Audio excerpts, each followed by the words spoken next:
But I didn't need to be convinced of Kelly's charisma. She actually won me over a long time ago. Now, Kelly, I don't know if you remember this, but when I was making one of my miniseries, which I wrote and produced, called Lady Boss, we desperately wanted you. Yes, desperately. I remember. And we fought to get you. You know, you were on a daytime soap, which was Generations. Generations. Yes. And we said, you came in, the director fell totally in love with you. Oh, I had so much fun. I totally remember that audition completely. We really wanted you, but we didn't get you. So I followed your career after that. And every time you did anything, I went, there's that girl that I really wanted. I love it. And here we are. Here we are.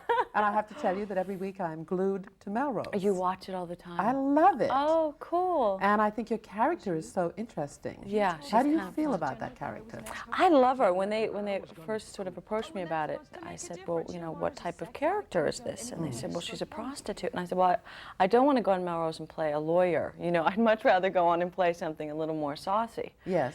So, and it was sort of also finding a way to play this character in a cool way that was sort of different than what we've seen, sort of the you know, typical prostitute part. Interesting that you say that, because I noticed that that's the approach you took. They obviously wanted her to be an out-and-out kind of like hooker type character. Yes. But as an actress, you seized the moment. Yeah. And you gave her a great deal of style. Well, I thought, well, you know, what would make me do this?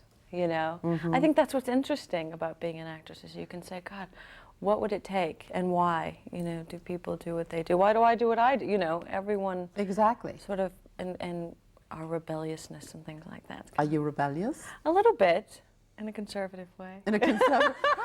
How do you be rebellious in a conservative way? Well, you know, you rebel in small ways, you know, in subtle ways. But everyone's different. I mean, you know, everyone's tolerance for things or rebelliousness is different. You know? How did you prepare for the role? Did you go and interview anybody? I didn't really. I really did a whole personal thing. I just thought, what would this be about for me? I mean, I didn't sort of go on the street or whatever. I mean, you know, I've lived in New York City. I've lived all over. I've sort of been around it, or even just walking in Hollywood. But it was more about this girl, this woman, this, you know, what is she about? You know. Did you like going onto the show? All the characters on the show were so established. Yes. Yes. You know, it's a family there. And it was nice to come onto a show that had been on for a long time, and it was quite nurturing, you know. And the characters were established, so it was easier. It's easier for me because I'm dealing with carved out characters. You know, we're not all sort of starting together going, you know, where are we going with this? Everyone really knows what they're doing. What is your character going to do next? I know. Well, they gave me a little hint, but see, they don't, I prefer it to be a mystery, to be honest with you. I know a lot of people like to know. I kind of don't like to know because that's like life. Did you have any criticisms from your family, from your mom or anything about playing a character, the hooker? No, because I've been playing characters like this for a while. I mean, somewhat. I played a singer. I remember you were on Homefront, in Briscoe, and Homefront. I played this woman who wasn't married, who it was kind of a Bull Durham type thing, the Susan Sarandon type character in Bull Durham. Yeah. Or a bartender, you know, so, I mean, not sort of, it's a similar characters. My mother always cracks up. She says, you know, you never went to bars growing up, and you never even knew how to pour a drink when you started Homefront. I mean, it's kind of funny that, you know. Does she say to you, how do you know so much about hookers? No, I said, come on, Mom, you know. Read a lot about it. As a young actress in Hollywood, do you think that there's a kind of stereotype that men want to take beautiful young actresses and either get their clothes off on screen or be the hooker with the heart of gold?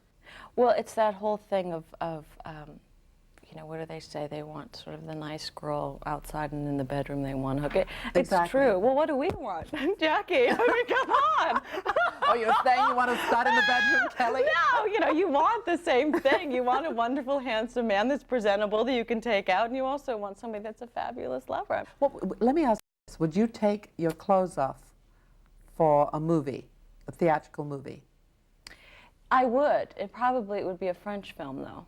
It would be a French film? It would probably be a French film. We'll get a French director. Funny? Because it's much more acceptable. I mean, it wouldn't be an odd thing. But it's acceptable here. Yeah, it is, but it's done in a different way a lot of the time. I think if it was done beautifully, and if it felt right to me, then it would make sense. I think that a woman's body is really beautiful, and so is a man's body. But I think that we have so much more admiration for a woman's body. It seems we keep putting it up there on the screen, and I think it should be a powerful thing. I don't think it's always portrayed that way. But I think a woman's body is beautiful and it is powerful. We will all be really looking forward to seeing you thank next you. season. You're a wonderful actress. I wish Thank you had you been in very my much. miniseries, Me but too. you weren't. But the next one, we'll do it again. Okay. And thank you so much for coming today. It was a pleasure. Absolutely. Thank you, you. darling.